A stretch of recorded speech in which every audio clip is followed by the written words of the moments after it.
हमारे साथ अमिताभ मुखर्जी हैं, जो कि ट्रैवल म्यूजियम में ये जो अलग अलग डायरोमा पैनल्स हैं उनको उन्होंने बनाया। अमिताभ जी, इनको बताइए कि ये जो म्यूजियम है इसमें आपको जब ये जिम्मेदारी दी गई तो आपने इसको कैसे शुरू किया, क्या इसको लेकर चुनौतियाँ थी, यहाँ पर हम क्या क्या देख सकते हैं? इस म्यूज़ियम में सबसे पहली जो चुनौती थी वो ये था कि किसी भी सब्जेक्ट को विजुअली हमको बनाना था और उसमें स्क्रिप्ट की कोई वैल्यू नहीं थी और हमारे पास फोटोग्राफ्स अवेलेबल नहीं थे और गांव में जा कर के उसको कलेक्ट करना था और जिस समय की बात हम लोग कर रहे हैं कि उस समय की ये दिखे, वो हालात अब नहीं है। तो उस हालात को भी तैयार करना कि वो उस समय का दिखे, क्योंकि वो ट्राइबल जो ओरिजिनली जिस तरह से रहते थे वो एक तो वो चुनौती थी और हमारे पास कुछ डाटा रिकॉर्ड्स नहीं था कि बेसिकली लोग करते क्या हैं, तो वो थोड़ा सा स्टडी का विषय बन गया था। तो मूर्ति बनाना एक इशू तो था ही, डायरामा को क्रिएट करना एक बहुत बड़ी इशू थी, क्योंकि डायरामा में आपको यहाँ पे ऐसा लगेगा कि आप किसी सीन के सामने खड़े हैं और लोग जो हैं वो बकरी वगैरह जो भी उनका प्रॉप्स है वो लेकर के यहाँ पे खड़े हैं। तो 2 डायमेंशन से 3 डायमेंशन को कैमोफ्लेज कराना वो एक काफ़ी चुनौती भरा काम था। तो ये 2 चीज़ें आप ये समझ लीजिए। और इसकी स्टडी के बाद में हम जिस तरह से मतलब इसको बना पाए, तो वो एक सारे लोगों के लिए नया चीज़ था, हमारे लिए भी नया चीज़ था और देखने वालों के लिए भी। आशा करते हैं कि आपको अच्छा लगेगा ये। इसमें अच्छा, इसमें आप देखिएगा अमिताभ जी के हर पैनल को, अगर 32 डायरोमा पैनल्स हैं तो 32 को 32 वेराइटी में पैनल करना, मतलब उसमें मोनोटनी ना हो, उसमें उनके एजुकेशन फीचर्स भी ठीक से दिख जाए, उनका प्रोफेशन भी स्टैब्लिश हो जाए, उनका एनवायरनमेंट भी। इस बारे में बताइए कि एक पैनल को दूसरे पैनल से विविधता लाने के लिए क्या क्या चीज़ें, अगर हम एक एक पैनल का भी नाम लेकर बोलें तो बताइए। ये क्वेश्चन बड़ा आपका इम्पोर्टेंट क्वेश्चन है, क्योंकि अगर आप वहाँ घूम रहे हैं और आपको हर डायरामा एक तरह का या उनका कलर एक तरह का आपको लगने लगे तो आपको अच्छा भी नहीं लगेगा, और ऐसा होता भी नहीं है नेचर में। तो उसमें 2 चीज़ों की बहुत काफ़ी ध्यान रखी गई थी कि जो लोग खड़े हैं और जो वहाँ पे कुछ कर रहे हैं, सब सारे लोगों का फिजिकल एक्सप्रेशन डिफरेंट होना चाहिए। फेशियल एक्सप्रेशन से ऊपर एक और चीज़ है, वो फिजिकल एक्सप्रेशन है। मान लीजिए कि मैं आपको हाथ से ऐसे कुछ दिखाता हूँ या कुछ करता हूँ, तो ये एक कहानी कहती है, वो मेरे चेहरे को बिना देखे भी आप समझ सकते हो। वो चीज़ एनाटॉमिकली उसको वहाँ पे प्रूफ करना ज़रूरी था। तो हर आदमी के जो फीचर्स हैं, जो एक्सप्रेशंस हैं, वो एक्सप्रेशंस को भी हम लोगों ने काफ़ी ध्यान रखते हुए बनाया। इसके बाद टाइम एक बहुत इंपॉर्टेंट फैक्टर है। किसी डायरामा में आपको शाम लगेगा, किसी डायरामा में दोपहर लगेगा, किसी डायरामा में ऐसा।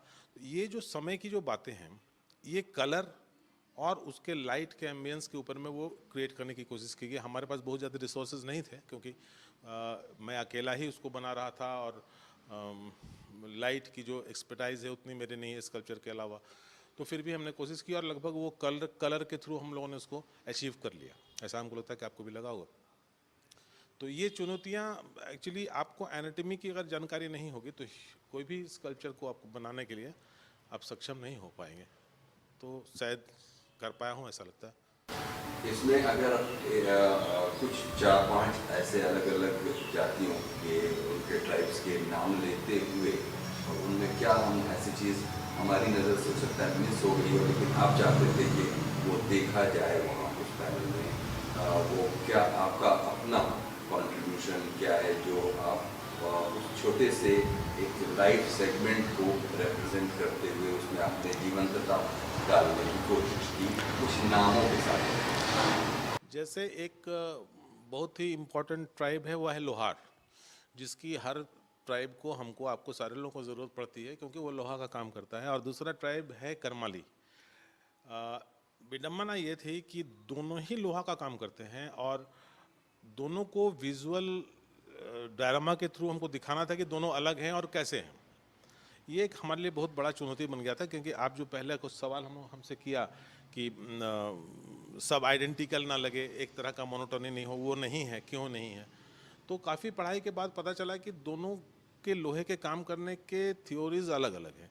एक है जो आपके घर के यूटेंसिल्स बनाते हैं, कढ़ाई, तावा, चिमटा, वो ये, और दूसरा जो है करमाली है, वो हमारा प्लाविंग इक्विपमेंट, कुदाल वदाल ये बनाता है।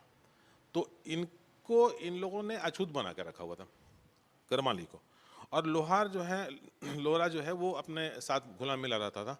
तो इन दोनों को ये करने के लिए, जैसे सबसे ज़्यादा अनटचेबल ये हमारे हिंदू मतलब कल्चर में पहले भी रहा है कि कुआं का पानी नहीं छूना है, कुआं का पानी। तो उसमें कुआं भी बना हुआ आपने देखा होगा, और बैलगाड़ी का चक्का वो बना रहा है, और उसके पास वो कुदाल हुआ, फल वाल गिरा हुआ।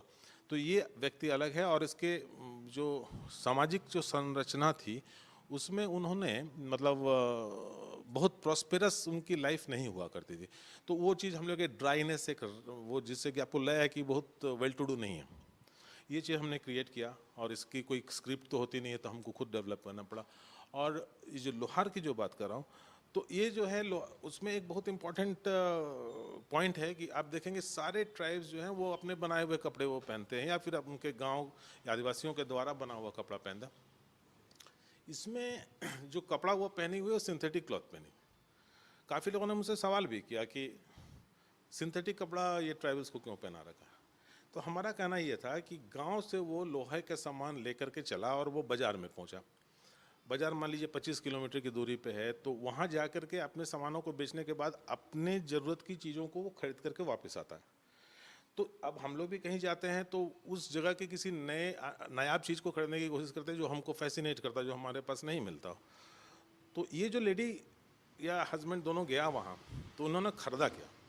तो हमारा कहना था कि उसको सिंथेटिक साड़ी उसको बड़ा फैसिनेट करता होगा, क्योंकि ये तो हमारे गांव में मिलता नहीं है, हम पहनेंगे तो अलग दिखेंगे। तो वो सिंथेटिक साड़ी लेकर के आई और उन्होंने सिंथेटिक साड़ी पहना हुआ था। तो ये उस डायरामा की खासियत है कि आप देखेंगे वो सिंथेटिक साड़ी पहनी हुई है। इसके अलावा फिर आप देखेंगे कि मतलब ह्यूमन फेसेस और ह्यूमन कैरेक्टर्स के अलावा कुछ जानवर, कुछ चीज़ें, वो सब मिलाकर एक कहानी को पूरा करते हैं। तो उसमें संगति पैदा करने के लिए कि कोई कुत्ता या कोई गाय एमलेसली तो शायद नहीं रखी गई। जी, इस बारे में बताएं। हमारे यहाँ के ट्राइब्स की एक बहुत बड़ी खासियत है कि कुत्ता को इन्होंने अपने घर के मेंबर की तरह रखा हुआ है। आज के दिन में भी जिस परिवार में भी देखेंगे 2 कुत्ते होते हैं। वो कुत्ते कोई गार्ड डॉग नहीं है, वो उनके लाइफ का एक पार्ट है। अगर हम लोग आदिवासी की मूर्ति जो बनाई गई है रामकिंकर बेज के द्वारा शांति निकेतन में, उसमें भी आप देखेंगे कि वो सब लोग हाट से लौट रहे हैं लेकिन साथ में कुत्ता है। तो उस चीज़ को मैंने मार्क किया कि हाँ, सब घरों में ही कुत्ता होता है। तो कुत्ता इनके लाइफस्टाइल का एक बहुत बड़ा हिस्सा है। तो हम लोगों ने कुत्ता वहाँ डाला। कहीं कहीं कुत्ते नहीं भी हैं, और ये कुत्ते जो है हमने बनाए हैं वो हमारे टिपिकल देसी कुत्ता जिसको कहते हैं वो है। तो आप वहाँ फील करेंगे जा करके कि लगेगा कि हाँ, ये कुत्ता जो है रियल है। इसके अलावा इनके लाइफस्टाइल के लिए कुछ चीज़ें ज़रूरत पड़ती हैं। जैसे मान लीजिए कि मुर्गा ये बाज़ार से खरीदना नहीं चाहते हैं, अपने घर पे रखते हैं अपना, तो मुर्गा भी आपको वहाँ नज़र आएगा। सूअर का पालना यहाँ पे बहुत ही कॉमन है आज भी, और ये सूअर के मांस को भी ये करते हैं, तो वो सूअर भी आपको मिलेगा। कहीं पे हमने एक गाय बनाया है जिसमें कि गाय और बछड़ा है। तो गाय तो छोटी वाली जो गाय ओरिजिनल नस्ल की, हम लोग तो आजकल जो दूध पीते हैं वो हाइब्रिड की, हमारे यहाँ जो ओरिजिनल गाय हैं उनकी साइज़ के गाय हमने बना रखी है, और वहाँ वो दूध पीते हैं। वो पर्टिकुलर एक ट्राइब है जो उस पर ज़्यादा डिपेंडेंट है, कुछ मुर्गा पे डिपेंडेंट है, कुछ सूअर पे डिपेंडेंट है। वो तो प्रॉप्स है ये सारे। ये तो हुआ जो क्रॉप्स के बारे में। इसके अलावा आप देखिएगा कि स्किन कलर को लेकर, बालों को लेकर, या उनके हाथों में क्या चूड़ी होगी या कंगन होगा या कसली होगी, इसमें क्या है? जी देखिए, यहाँ पे जो हमारे 32 ट्राइब्स हैं, तो इन हम लोग कलर, बॉडी कलर को जनरली डार्कर बॉडी कलर को 3 चीज़ों में हम लोग कन्वर्ट कर किए हुए हैं। जैसे एक ब्लूइश टिंट है या वायलेट टिंट है, जो हमारे मान लीजिए कि अंडमान निकोबार में जारवा जो है वो ब्लूइश टिंट है, या फिर अफ्रीकन निग्रोइड्स हैं वो येलोइश टिंट है। लेकिन ब्लैक, हम लोग ब्लैक बेसिकली कोई कलर होता नहीं है। ब्लैक बहुत सारे कलर का मिक्सचर है। हम लोग बोलते हैं बाल काला है, काला बाल होता नहीं है, ढंग से देखेंगे तो वो ब्राउनिश होगा या ग्रे होगा या कुछ होगा। तो बॉडी कलर्स में भी जो पिगमेंटल डिफरेंसेस है वो हम लोगों ने मार्क किया कि काफ़ी लोगों के अलग अलग हैं। तो इसमें देखेंगे कुछ येलोइश टोन पे हैं, कुछ वायलेट टोन पे हैं, कुछ रेडिश टोन पे हैं। तो इनके कास्ट के हिसाब से वो किया गया है। फिर एक और बहुत अहम सवाल है जो हम लोगों ने अभी डिस्कस नहीं किया, वो है कि हाइट। हाइट भी यहाँ पे बहुत ज़्यादा मैटर करता है। बहुत से काम जैसे लोग करते हैं उसके हिसाब से इनकी हाइट भी ग्रो करती है। या हमारे भारत की अगर संरचना देखें तो पहाड़ पे जो लोग चढ़ते हैं उनकी हाइट कम होती है, क्योंकि उनको वो ऐसा सिचुएशन है जिसमें कि आपको हाइट कम होगा तो ही चढ़ने में सुविधा होगी। तो आस्ते आस्ते वो एवोल्यूशन के तौर पे वो वैसा हो जाता है। तो हमारे यहाँ भी पहाड़ें बहुत हैं, बहुत से जैसे मान लीजिए बिरहोर है, वो पहाड़ पे ही रहता है तो उनका हाइट ज़्यादा नहीं है। और एक कोड़ा है वहाँ पे हमारे पास, तो वो मिट्टी काटता है, तो वो काफ़ी बलिष्ठ होता है क्योंकि सारा दिन उसको मिट्टी काटना है। और तो उनकी हाइट जो है कम है लेकिन बहुत स्टाउट है। मुंडा ट्राइब जो है वो थोड़ा सा किंगली बिहेवियर करता है शुरू से भी अभी भी। तो इनके जो ये है फीचर्स हैं वो काफ़ी लंबे होते हैं, अच्छा हाइट है उनका, और बड़ा छरहरा बदन है। कलर भी जो है थोड़ा सा चूँकि अच्छे इन्वायरमेंट में रहते हैं तो उनका वो कलर भी है थोड़ा सा, वो ज़्यादा लेबोरियस नहीं है, वो वार मतलब करने वाले ट्राइब माने जाते थे। तो इस तरह की चीज़ें हैं जो उसमें यूज़ करने की कोशिश की गई है। अब एग्जैक्टली अब घर में 5 मेंबर हैं, पांचों के बॉडी कलर तो अलग होते ही हैं, ये वहाँ भी पाया गया। लेकिन फिर भी कोशिश की गई कि एक फैमिली के बॉडी कलर में कुछ ना कुछ रिजेम्बलेंस हो, तो वो चीज़ आप मार्क करेंगे वहाँ पे। अच्छा, जब ये म्यूजियम बनना है उसका एक आपको ब्रीफ दिया गया होगा, उसके लिए एक समय सीमा दी गई होगी, कितने समय में आपने इसको बनाकर तैयार किया? एक बात दूसरी चीज़ की हम देखते हैं कि इन 32 आदिवासी जनजातियों को देखने के अलावा भी हम इसमें आदि मानव आदि के भी पैनल देखते हैं। तो इस तरह से पूरी परिकल्पना में किस तरह उसे सजाया गया, क्या है उसका प्रस्ताव कि इसे ऐसे देखें ताकि आपकी पूरी परिक्रमा और पूरा आपका विजिट एक एनरिच हो जाए? पहले हम लोग अब थोड़े बड़े स्केल पे सोचें बात को।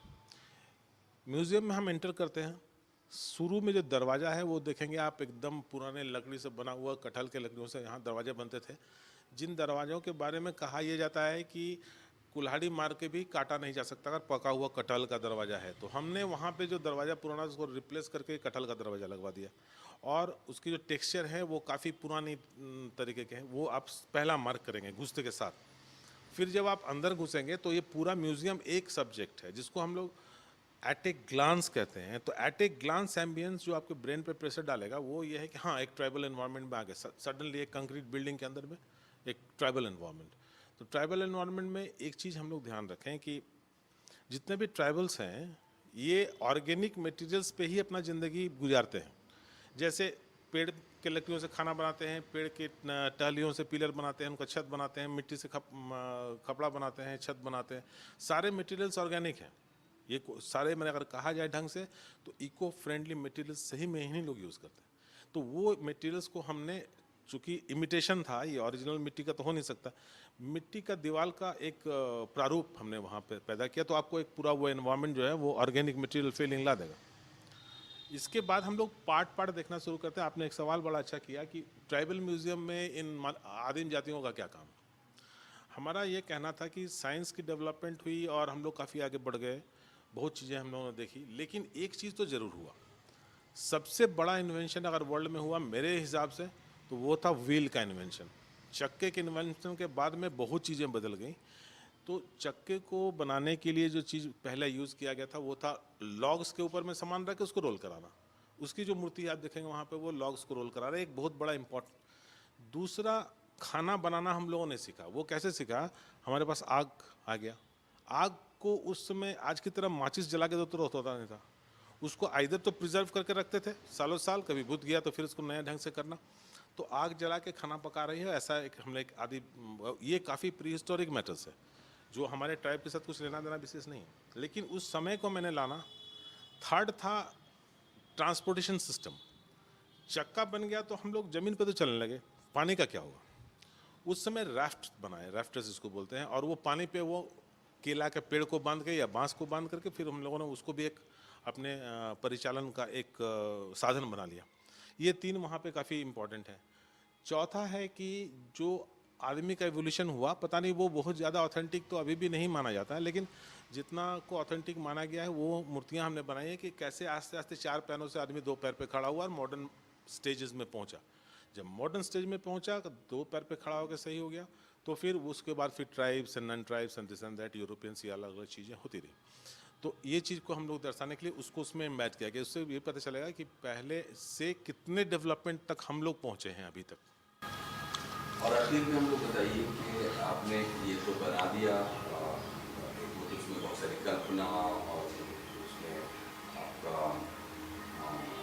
वास्तविकता का एक रिप्रेजेंटेशन जो है एकदम।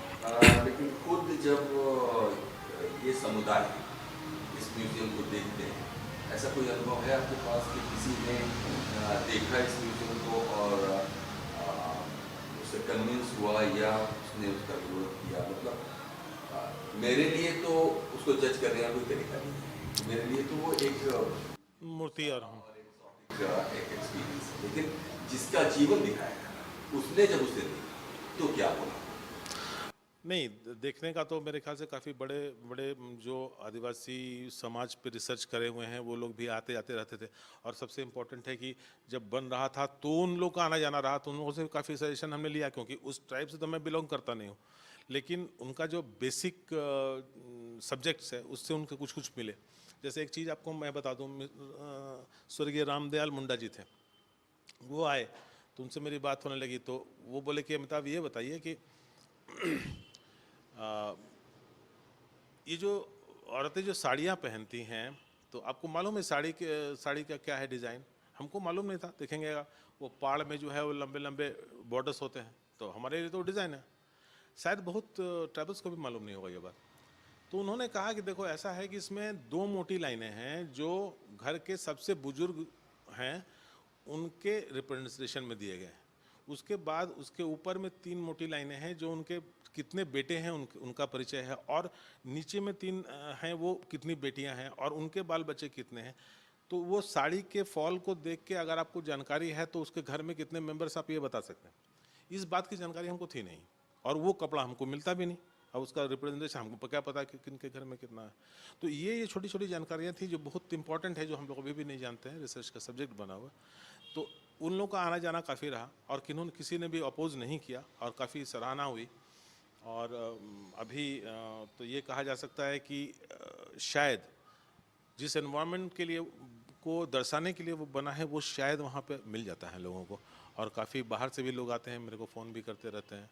तो ऐसा है, ये बना के काफ़ी खुशी हुई मेरे को। ये कब बना और कितना समय आपको इसको फिनिश करके देने में? ये हम लोगों को मेरे को काम मिला था 2007 में ये, और 2011 में ये ख़त्म हुआ। टाइम फ्रेम की जो बात है, कुछ सरकारी तंत्र के फंड के प्रॉपर फ्लो नहीं होने की वजह से कभी काम रुका, कभी बिजली नहीं रहने के चलते रुका, काफ़ी चीज़ें बीच में आ गई थी जो नॉर्मल कॉन्ट्रेक्चुअल इसमें नहीं होता है, तो उनको भी ओवरकम हमने किया। मोटा मोटी 4 साल आप पकड़ के चलिए, क्योंकि इतनी सारी मूर्तियाँ हैं, सब मिला के 200-250 मूर्तियाँ वहाँ पे हैं, छोटी बड़ी मिला करके। सारे मूर्तियाँ अलग हैं और सारे मूर्ति को उनके फोटोग्राफ को देख के बनाना था। जो गांव में हमने फोटोग्राफी करी थी तो वो थोड़ा सा टफ तो था ही, इसलिए समय ज़्यादा लगा। और हम जब काम किसी को लेते हैं तो बहुत टाइम फ्रेम को हम नहीं ये करते हैं, क्योंकि आर्ट हमारा जो है वो इंडस्ट्री नहीं है, या फिर कोई नाली या रोड का काम नहीं है कि मतलब 6 महीना में तो 6 महीना बन जाएगा। हो सकता है एक मूर्ति बनाने में मेरे को 6 महीना लगता हो, कभी 10 दिन में बन जाता हो। अभी ये सामने पड़ा हुआ है, देखिए, ये अभी हम बना रहे हैं तो ये करीब 3 महीना होने जा रहा है। हमको खुद फीलिंग नहीं आ रहा है तो हम दूसरे को क्या रिप्रेजेंट करेंगे, और तब तक हम नहीं छोड़ते हैं जब तक वो हमारे हाथ से उस परफेक्शन तक ना पहुँचे। इसलिए समय बहुत बड़ा इम्पोर्टेंट फैक्टर नहीं है, हमको ऐसा लगता है। उसके बाद ये बनकर कब जनता के लिए खोल दिया गया? ये जनता के लिए खोल दिया गया था 2012 में ही, उसके बाद से लोग आना जाना करते हैं वहाँ पे। ठीक है, थैंक यू।